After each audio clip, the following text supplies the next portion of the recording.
Hello, I'm Jeffrey Zonder, Assistant Professor of Medicine in the Division of Hematology Oncology at the Promise Cancer Institute in Detroit, Michigan. I'm here at the American Society of Hematology meeting in San Francisco, and where I'll be presenting a phase 1 study of Elotuzumab, a monoclonal antibody formerly called HULOC-63, which is being used to treat patients with relapsed refractory multiple myeloma.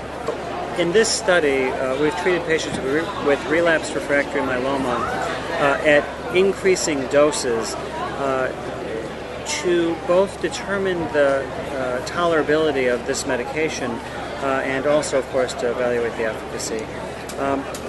The study had several dose levels planned with analysis after each level, and actually we made it all the way through all the planned dosing levels without any dose-limiting toxicity, meaning we didn't actually have to stop dose escalation at any point along the course of the study.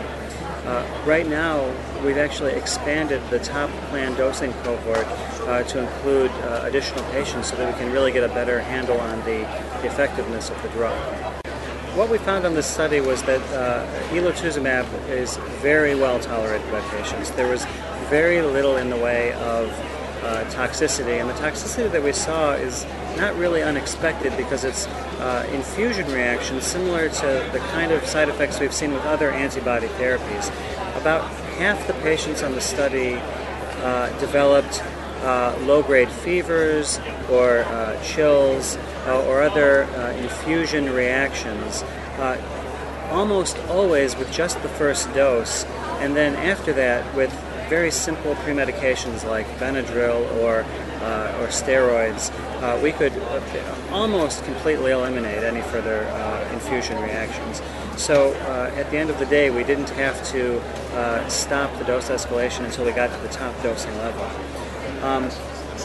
In terms of responses, at the lower dosing levels, we weren't seeing a whole lot of activity, but as we got to the top 2 dosing levels, we've seen several patients who previously had progressive disease have their disease stabilize, meaning that their myeloma protein stopped going up and leveled out. And in fact, we have one patient at my center, I'm pleased to say, who's actually had a minor response, meaning her myeloma protein actually started going down within the first 4 doses of this medication, and she actually qualifies as having had a minimal response now with a 25% decrease in her myeloma protein. And this person, as with the others, is having really virtually no toxicity. This is a heavily pretreated older woman who's had difficulty with other therapies before.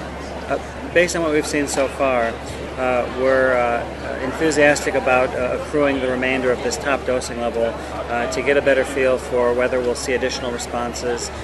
There's been discussion about looking at this medication earlier on in the course of disease when antibody therapy might work a bit better.